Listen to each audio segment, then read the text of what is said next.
Em nome do Pai, do Filho e do Espírito Santo. Amém.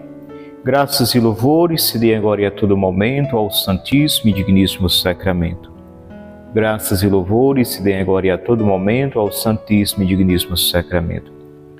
Graças e louvores se dêem agora e a todo momento ao Santíssimo e Digníssimo Sacramento.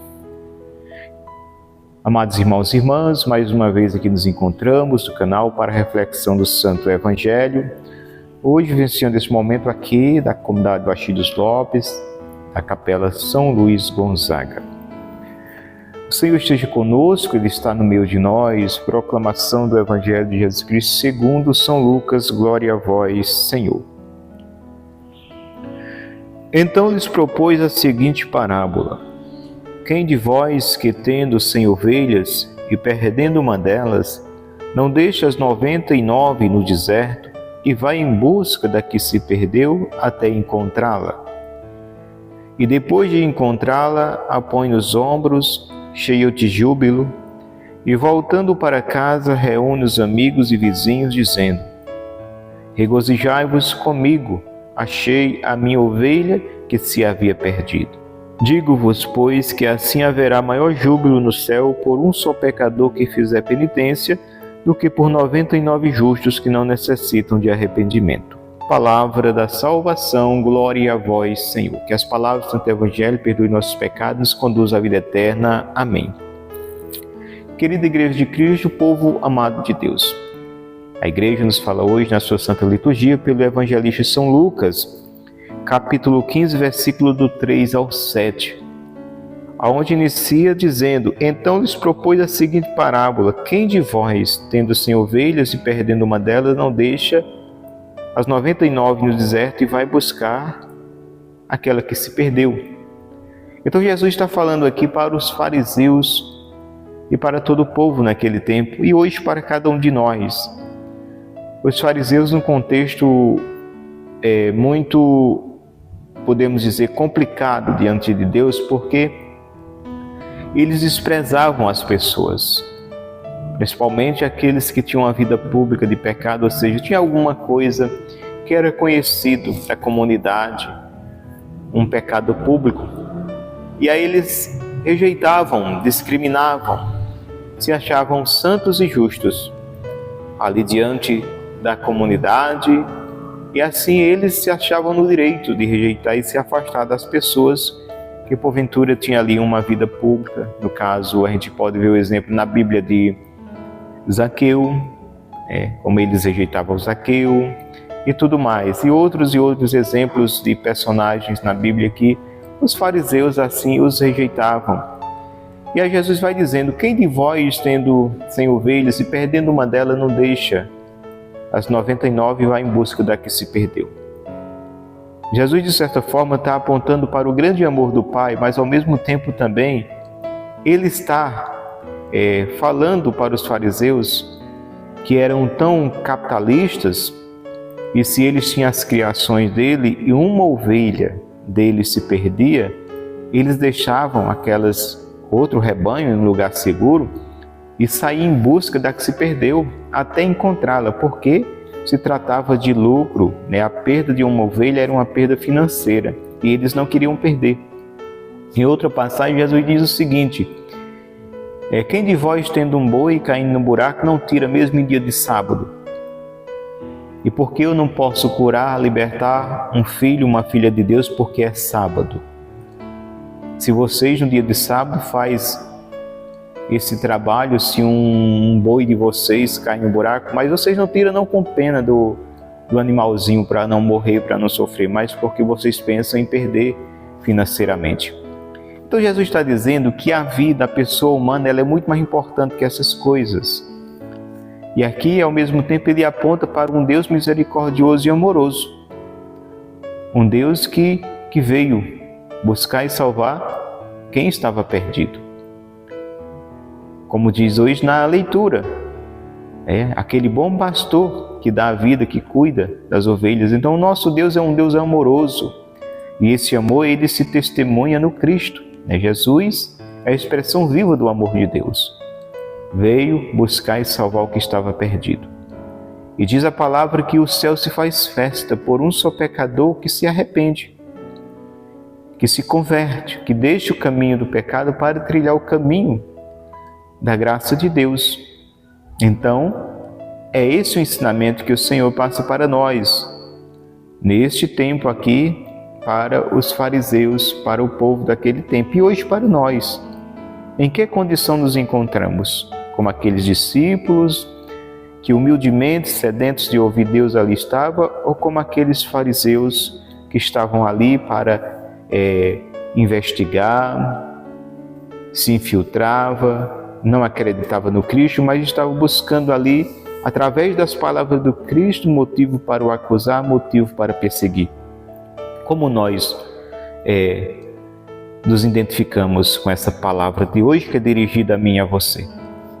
Como discípulos que estão atentos para ouvir o Mestre, como aqueles que querem em tudo ouvir, aprender, para também viver essa vontade, se colocar como aqueles que levam a palavra, aqueles que estão ao lado do Cristo, com o coração sedento do céu, ou na condição de fariseu, sem querermos nos comprometer com a verdade da palavra que o Cristo nos traz, mas outros fatores motivadores é o que nos motiva.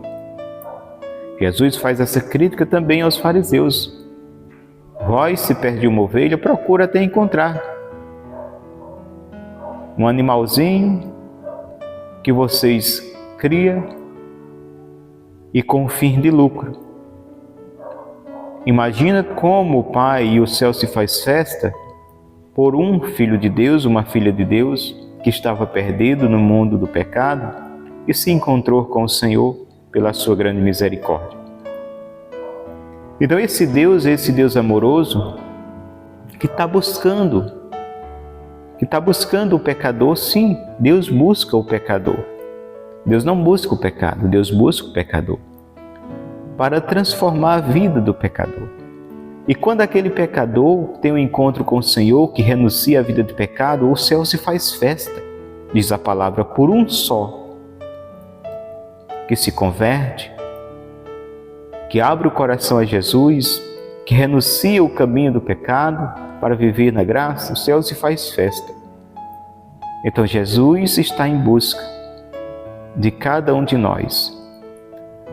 A graça de Deus, ela vem de encontro a cada um de nós para transformar o nosso coração, a nossa vida.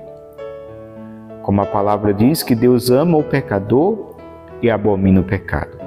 Quando uma mãe, quando ela banha a sua criança, ela não joga aquela água da banheira com a criança fora, ela joga a água suja fora e pega seu filhinho nos braços com todo o amor. Então assim é Deus. Deus não joga o pecador com o pecado fora, não.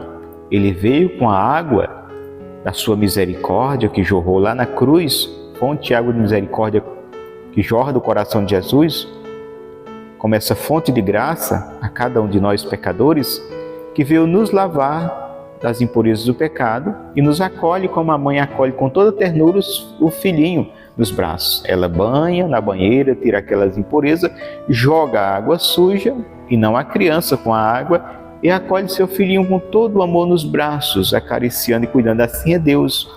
A graça de Deus no Filho, pelo lado transpassado, vem nos lavar com sua grande misericórdia e Deus, quando nos lava com sua grande misericórdia, nos acolhe com ternura, com muito amor no seu coração de Pai que ama.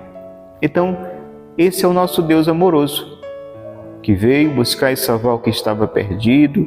Foi o que ele disse a Zaqueu, foi o que ele disse também a Mateus. Eu vim para os doentes, como assim um médico é para os doentes. Eu não vim chamar a convenção os justos, mas os pecadores. Esse grande amor de Deus que se manifesta no Filho. E aqui ele está dizendo, se nós temos tantas preocupações às vezes com coisas transitórias e temporárias, quanto mais nós devemos nos preocupar e nos importar com aquilo que é eterno, aquilo que vai durar para a eternidade. Então, se os fariseus naquele tempo tinham uma preocupação e buscava a sua ovelha perdida, gastava dias, horas para encontrá-la, não desistia, quanto mais Deus. Ele vai com toda força, com todo o amor do seu coração, através do Filho, buscar a cada ovelha perdida da casa de Israel. A cada um de nós pecadores que estamos perdidos pelo pecado e que somos encontrados pela graça. Ou seja, o que é que eu quero dizer com isso? Que não há causa perdida na mão de Deus. Que a pessoa que está suja para ficar limpa só toma um banho. Que o pecador, para estar na graça, só renuncia ao pecado. Aquele que vive uma vida no pecado, no mundo do crime, em tantas coisas, encontrando Jesus, a vida é transformada. E mais do que tendo a vida transformada, em muitos casos, a gente vê na nossa igreja grandes testemunhos de homens que se tornaram profetas, anunciadores, pessoas de muita graça e muita unção, que têm encaminhado muitos para o caminho da salvação, aqueles que outrora viviam uma vida distante da graça. Então Deus resgata o homem para fazer do homem também instrumento de resgate em suas mãos. Como já disse e volto a dizer, Deus fez o homem sem precisar do homem, mas não quer salvar o homem sem a participação do homem. Ele quer a participação do homem. Então a minha salvação e a sua vai se dar a partir da nossa aceitação dessa missão que o Senhor nos conferiu pelo batismo. Então, como igreja viva do Cristo vivo, que nós possamos tomar consciência que nós somos chamados a evangelizar em todos os sentidos. Em todos os sentidos. Que não venhamos perder tempo, até mesmo na igreja, achando que é trabalhar somente para esta vida, né? Que tenhamos uma visão de céu. Embora trabalhando aqui, nos trabalhos passageiros da igreja militante, peregrina, mas nunca perdermos a visão da igreja triunfante, a visão da igreja céu. Ou seja, tudo o que eu fizer aqui tem que ser com a minha visão do céu. Que a minha vida, que a sua vida esteja sempre nessa busca, que os nossos olhos estejam sempre fitos no Senhor. Como diz o apóstolo Paulo, buscai as coisas do alto. E essas coisas do alto é diante da grande misericórdia de Deus, onde nós vamos nos abrindo o nosso coração, acolhendo essa misericórdia e nos tornando também instrumentos dessa misericórdia.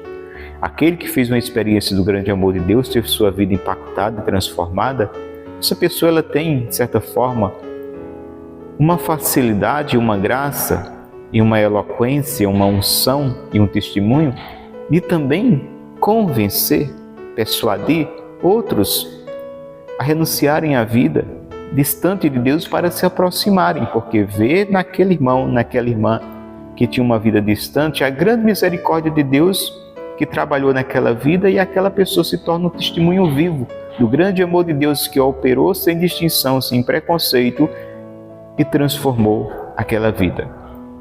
Então, que eu e você, diante desse chamado de Deus, possamos dizer sempre: eis-me aqui, Senhor. Eis-me aqui. Dai-me a graça de realmente viver bem o meu batismo, entendendo que, como cristão, eu recebi a missão do Cristo nesse mundo e sou o precursor de hoje, preparando os corações para a segunda vinda de Jesus. E olha, que essa segunda vinda devemos ter uma atenção muito grande, porque na segunda vinda, Jesus virá como justo juiz para buscar a igreja. Então, na segunda vinda do Senhor, tanto quanto Ele é misericordioso, Ele é justo. Ele veio na primeira trazer sua grande misericórdia, qual esse tempo estamos vivendo, o tempo do Kairós da graça. Mas quando a trombeta se fizer ouvir no céu, e o Filho do Homem vier, como ele disse que da mesma forma que foi, virá descendo nas nuvens, ele vem como justo juízo. Então, ali finda-se o tempo da misericórdia e se inicia o tempo da justiça de Deus. Então, Deus é justo. Então, queiramos, enquanto estamos em caminhada, enquanto estamos nesse tempo da graça, do Kairós, enquanto esperamos ainda a segunda vinda, que possamos apressar a nossa conversão para que, quando o Senhor vier, possamos estar confiantes. Ou, se Ele não vier no tempo que nós estivermos aqui, nós iremos nos deparar diante dEle quando Ele nos chamar à sua presença. De qualquer forma, esse juízo se dará. Quer Ele venha, quer a gente vá. Por isso devemos nos preparar. Que eu e você, diante dessa palavra de Deus, que mostra o seu grande amor a partir do Filho, que veio revelar ao mundo que o nosso Deus é um Pai amoroso, que possamos ter confiança e esperança, porque Ele diz: deixo 99 ovelhas num lugar seguro, e aquela que se desgarrou, apesar de ser uma só, e eu tendo 99, ela é tão importante quanto as 99 que não se desgarraram. Por isso, eu dedico tempo e horas e vou procurá-la até encontrá-la e trazê-la de novo e introduzi-la no rebanho, porque ela é muito importante. Porque o nosso Deus, Ele não é um Deus matemático, que só importa números em quantidade, mas uma só é importante para Deus, e o céu se faz festa por um só pecador que fizer penitência, que voltar a atenção para o Senhor, abrir o coração à sua graça e se deixar ser conduzido por essa graça. Que nós possamos ouvir essa palavra, acolhê-la no coração e dizer sempre, diante desse Deus que é amor e misericórdia, como resposta ao seu grande amor: eis-me aqui, Senhor, envia-me que eu vou. Querido irmão, querida irmã, que foi mais uma reflexão no dia de hoje. Hoje, aqui da Capela São Luís Gonzaga, na comunidade Baixílios Lopes, aqui diante de Jesus no Santíssimo Sacramento, grande graça que essa comunidade alcançou de ter sido implantada aqui o Santíssimo. Graças e louvores se dê agora e a todo momento ao Santíssimo e Digníssimo Sacramento.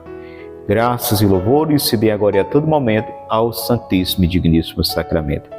Graças e louvores se dê agora e a todo momento ao Santíssimo e Digníssimo Sacramento. Querida irmã, querido irmão, aqui foi mais uma reflexão do canal. Fica com Deus que eu vou com Ele. E até a próxima oportunidade, se assim nos permitir. Paz e bem.